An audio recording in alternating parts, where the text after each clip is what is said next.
गणित साफ है कि जब भोजन से इतना नुकसान हो रहा है, परेशानी हो रही, तो भोजन ही मूल जड़ है दुख की। इसलिए सारी दुनिया में उपवास के पंथ, बंद करो भोजन। अब तुम दूसरी अति पर जा रहे हो, वहां भी दुख पाओगे। मध्य में रुक जाना मन से मुक्त होने की प्रक्रिया है। मन जीता है अतियों में, एक्सट्रीम में।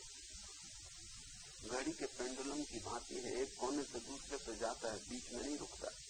बीच में रुका कि घड़ी रुकी। जिस दिन तुम बीच में रुकोगे उस दिन मन की घड़ी भी रुक जाएगी, उसी दिन माया रुकती। और माया की सारी तड़फन तुम नहीं समझ आती, और उस तड़फन से बड़े विराट सौंदर्य का जन्म होता है, बुद्धत्व का जन्म होता है। उससे कबीर पैदा होता है, कृष्ण क्राइस्ट पैदा होता है। बेढ़ा तीनों खेत को, बेढ़ा खेतई खाए, तीन लोग संशय पड़ा, काहे को ही समझाए। मन बड़ा उपयोगी है, उपयोग करो तो, मालिक बना लो तो बड़ा खतरनाक है। मन की मत सुनो, मन की सलाह के लिए मान के मत चलो। सुनो जरूर, गुनो खुद। मन कहे सुनो, लेकिन गुनो खुद। निर्णय उसको मत लेने दो, निर्णय खुद लो। और अगर तुम निर्णय की क्षमता जमा लो भीतर, तो मन तुम्हें नुकसान न पहुंचा पाएगा। तब तुम न तो अति भोजन करोगे और न अति उपवास करोगे, तुम सम्यक भोजन पर ठहर जाओगे। और सम्यक भोजन बड़ी ही अनूठी बात है।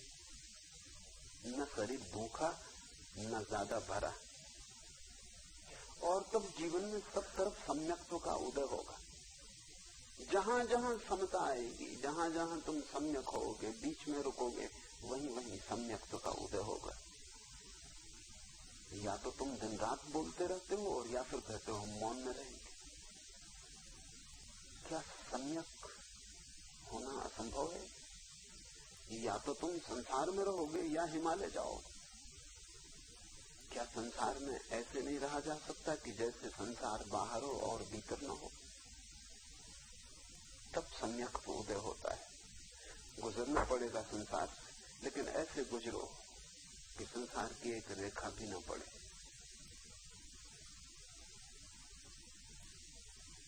कबीर ने कहा है, बहुत जतन करके मैंने चदरिया ओढ़ी संसार की, खूब जतन से ओढ़ी चदरिया, ज्यों की त्यों दर्दीनी, जैसी पाई थी वैसे ही वापस लौटा दी। न इधर गया न उधर, न गंदी की और न सफाई की, ज्यों की त्यों दर्दीनी चदरिया, खूब जतन करोड़ी। पर जतन की ही सारी बात है। जतन का मतलब होता है होश,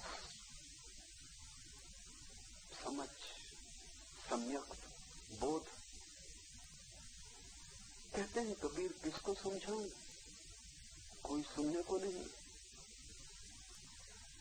मेरी भी ऐसी प्रतीति है। अगर आपको अति की बात कही जाए तो आप समझने को तैयार। अगर तुमसे मैं कहूं उपवास करो, तुम्हारी समझ में आ जाता है। तुमसे मैं कहूं सम्यक भोजन करो, तुम्हारी समझ में नहीं आता। तुमसे अगर मैं कहूं छोड़ दो घर, ये संसार दुख है, समझ में आता है। क्योंकि इसके पहले तुम एक अति का पालन कर रहे हो कि भोग लो संसार, यही है आनंद। अब वो अति चुप गई, अब तुमने काफी दुख उस अति से पा लिया। अब तुम करीब करीब तैयार हो, कोई तुम्हें कह दे कि छोड़ दो सब, भागो, ये सब व्यर्थ है, आसार है, तो तुम भाग खड़े हो। इसलिए तो दुनिया में भगोड़ों की इतनी जमातें। वो भगोड़ों की जमातें तुम्हारे कारण है। एक अति जब थक जाती है तो तुम दूसरी अति पर जाना चाहते हो, इसलिए भगोड़ों की जमातें।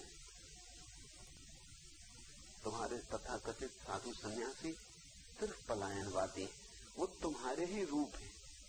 तुम घड़ी के बायां पेंडुलम हो